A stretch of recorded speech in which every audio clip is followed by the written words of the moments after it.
You think you're setting a boundary, but they think you're giving a rule. You are trying to protect your energy, but what they're hearing is control, pressure, or judgment. Now you're confused. Now they're confused. And suddenly you're arguing about something that was supposed to make things easier. Have you ever wondered why the same sentence can completely change the vibe of a relationship? In this episode, I'm breaking down the 4 things people mix up all the time: boundaries, rules, expectations, and standards. You'll learn how to tell them apart, why people react to each one differently, and how knowing the difference can save you from unnecessary tension. Are you ready? Let's go.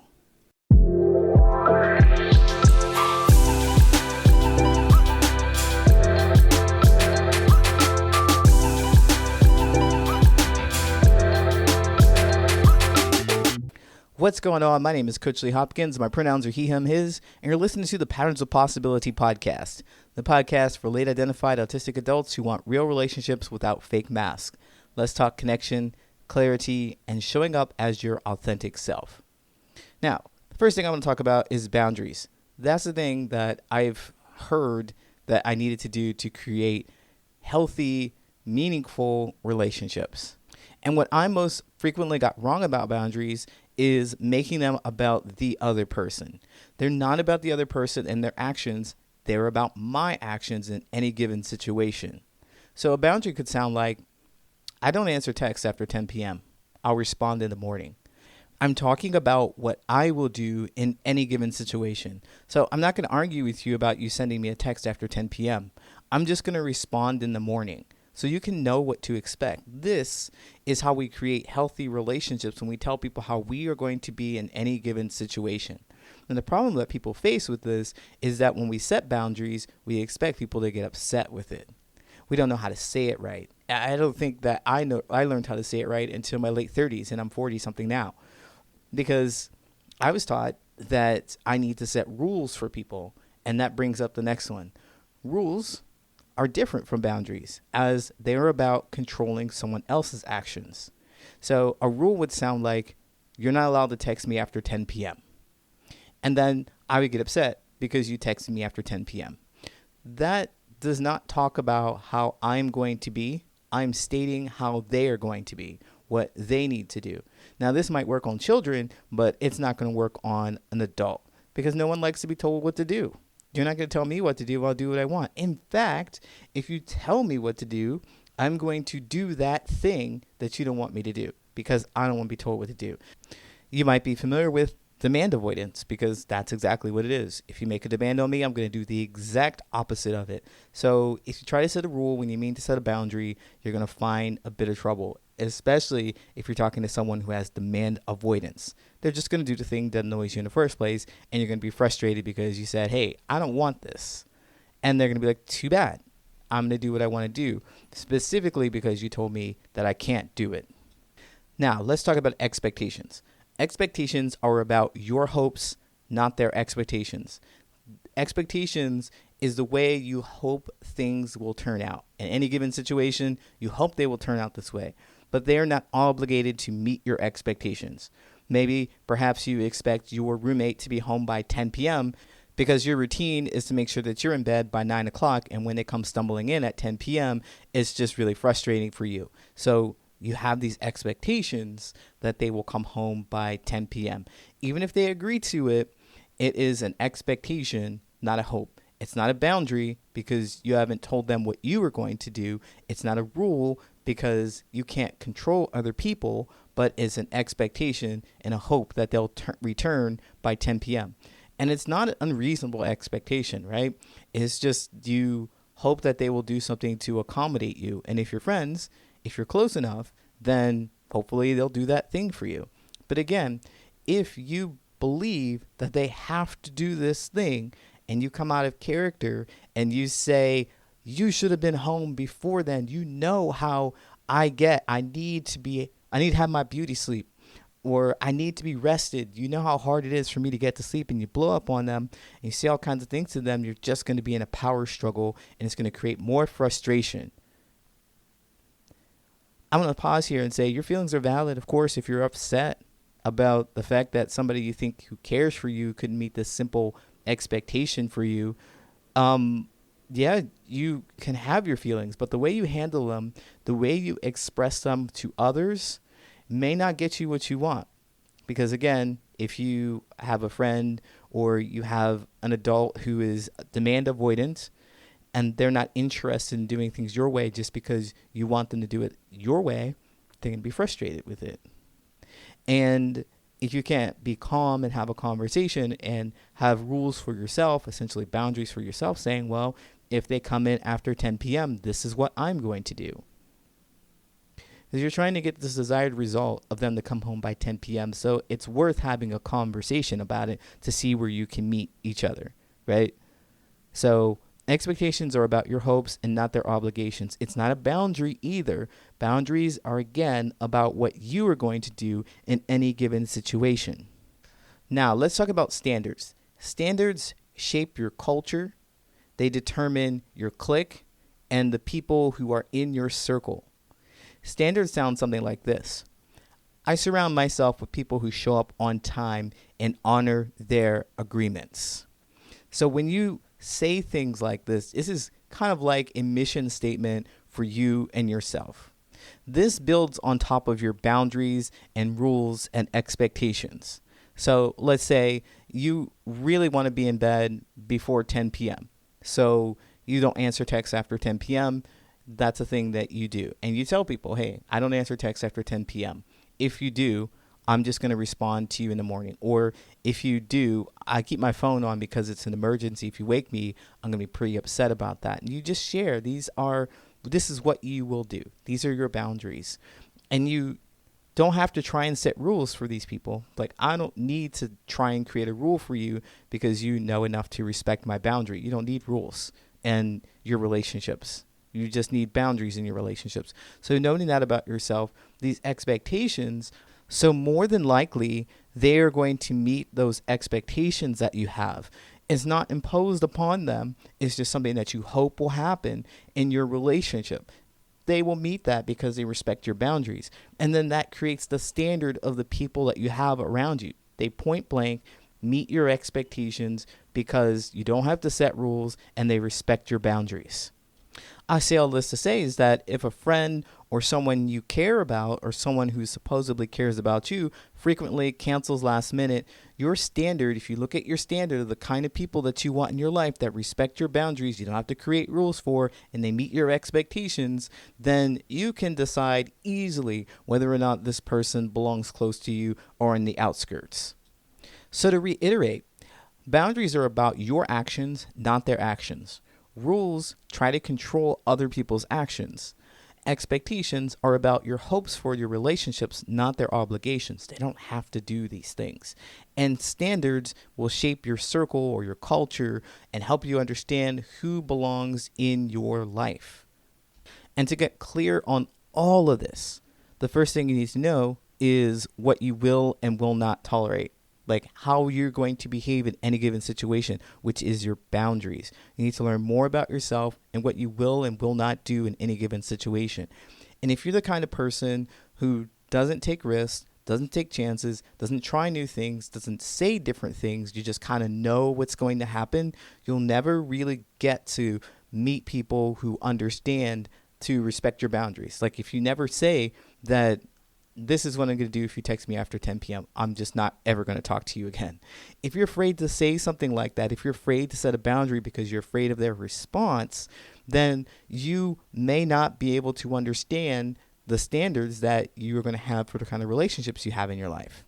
You won't be able to clearly know if they're able to meet those standards for yourself. In fact, you won't even be able to build those standards for yourself because you haven't had enough situations or enough experiences to know how you actually are going to be when you have something bad happen, when you have something good happen, when you're sad. What kind of support do you need from other people? What kind of praise you might want from other people? Because being praised for the work that you do is something that we all want, or celebrated rather, if you don't like the word praise. But we want those kind of things. And so the thing about boundaries, going back to boundaries and understanding boundaries, is that if you don't know enough about yourself, you can't tell other people how you are going to be. People are going to be frequently surprised by your behavior, and so will you, because you don't know how you're going to be. And then people can't prepare for that. You'll be unpredictable, and people are going to be like, oh, wow, I don't know what to do with this. Or maybe they don't ever say what they mean, but they keep it inside because they don't set boundaries. They don't tell me what they really want, and they keep it inside. And next thing I know, they're blowing up on me. People are going to look at you that way, and you're going to be frustrated. Like, I give and I give and I give, but nobody ever respects me, don't respect me, don't respect me. Well, if you don't have boundaries, you're going to try to create rules. These expectations that you have aren't going to be met, and you won't have standards for the kind of relationships that you want. No one's going to know. No one's going to know how to treat you because you won't be able to tell them. You won't be able to tell them once again because you don't know for yourself. All of this is to really say it's worth exploring. It's worth exploring what you say to other people and see how they're going to respond.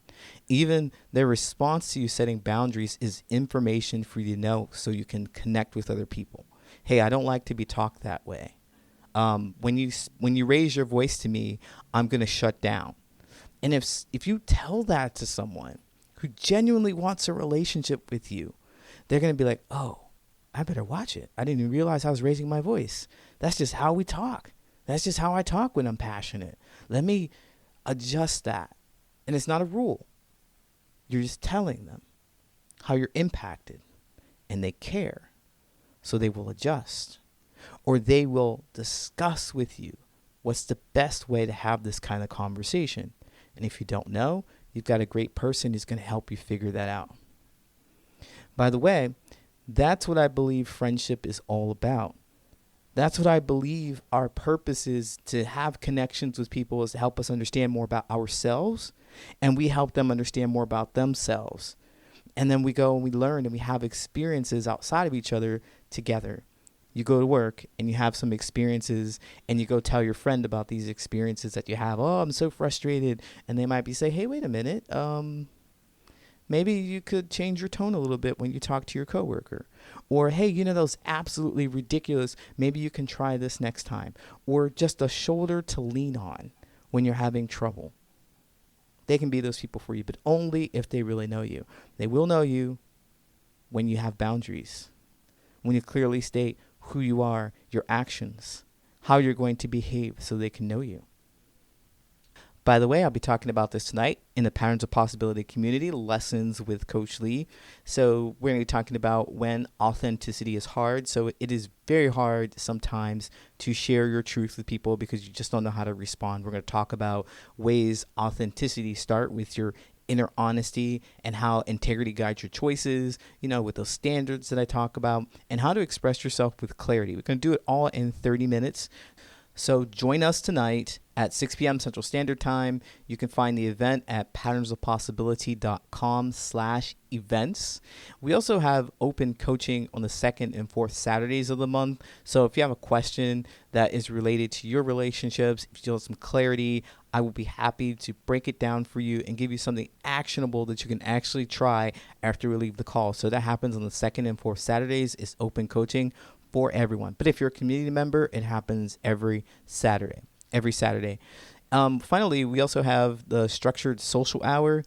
It is one of my favorite events because we get to meet people. You get to meet people and have conversation that feels safe, easy, and predictable. If you never know what to say in these events, you never know how to connect with people, don't worry about that. I will guide you through the process, and you'll have a breakout session with others and prompts to start the conversation. And also you'll have a way to follow up with them if you meet somebody that you really connect with. So get out of your head, get into the conversation, join us at patternsofpossibility.com/events. The last thing I want to say here is conflict is inevitable. Not everyone is going to like what you have to say. Not everyone's going to like your boundaries, even though they're about you and your actions. Why? Because they want to control how you show up. They want that control over your feelings and your experience. And if they can't do it, if they can't do what they want to you, then they might get mad. But I would say that it is so much better to find that out sooner rather than later if they're going to respect the person that you are. Because they steady want to send you text messages after 10 p.m. They steady want to violate your boundaries. But here's the key. They don't know that you have boundaries and you're upset. And you never say, well, yeah, I just don't respond. I will respond in the morning. So that's what I did. Instead of saying something like that, you're like, oh, well, I just go to sleep and I didn't see your messages. I just went to sleep and so forth. And you never tell them what it was like for you. If you never tell them what it's like to you because you think that a nice excuse about you not being responsible for your own feelings is going to get you off the hook. It is just kicks the can down the road in the sense that, well, because tonight, guess what? You're going to get more text messages after 10 p.m. and it's going to be frustrating for you. And the next night, you're going to get more messages after 10 p.m. and it's going to be frustrating for you. And you never tell them because you're afraid that they are going to get upset with you. But it builds resentment. Don't they notice? Don't they notice that I'm not responding? Why don't they notice? In the meantime, your friend is like, why don't they respond? Why don't they respond? They should be up. You never have that conversation. You're afraid of the conflict that's going to happen. But if you are able to say your boundaries in a way that's clean, clear, and kind, people will get it. And if they don't get it, if there's conflict still because they want access to you after 10 p.m. and you know you don't want that, they still want access to you, they're going to get mad and they're going to want to tear down your boundary. And so this is where you sit and you think, okay, I've clearly told you who I am and how I'm going to be, and you're trying to change that. The question that you have for yourself is, do I want that in my life? Do I want a person who wants to change me in my life? When you set a boundary, they might hear criticism. When you set a standard, they might hear rejection. When you share an expectation, they might hear pressure. Whatever. It is your life, and you get to decide who you want in it. The best way to decide is to show people who you are and see how they respond. If you want to learn more about this, come to Open Coaching, hop on my calendar, have a conversation with me. I teach something called the Boundaries Blueprint that'll get you right through it. All right, let's wrap this up. If you've heard something today that has helped you see yourself in relationships a little differently, then I'd love to hear your thoughts. You can leave a comment here, or you can reach me at patternsofpossibility@gmail.com. I'd love to hear your thoughts. Also, if you could take a moment to rate, review, and subscribe, it really helps more people find these conversations and join our growing community. And speaking of community, if you're looking for a space where you can express yourself and be met with curiosity rather than rejection as a late diagnosed autistic adult, then come visit thepatternsofpossibility.com and find your community there. Learn more about what we're doing. We're connecting with others. You can be yourself and authenticity in this space. Find other people who've had your experiences, who know what you're going through, so you don't have to do this alone. Until next time, take care of your energy. And remember that connection starts when you allow yourself to be seen.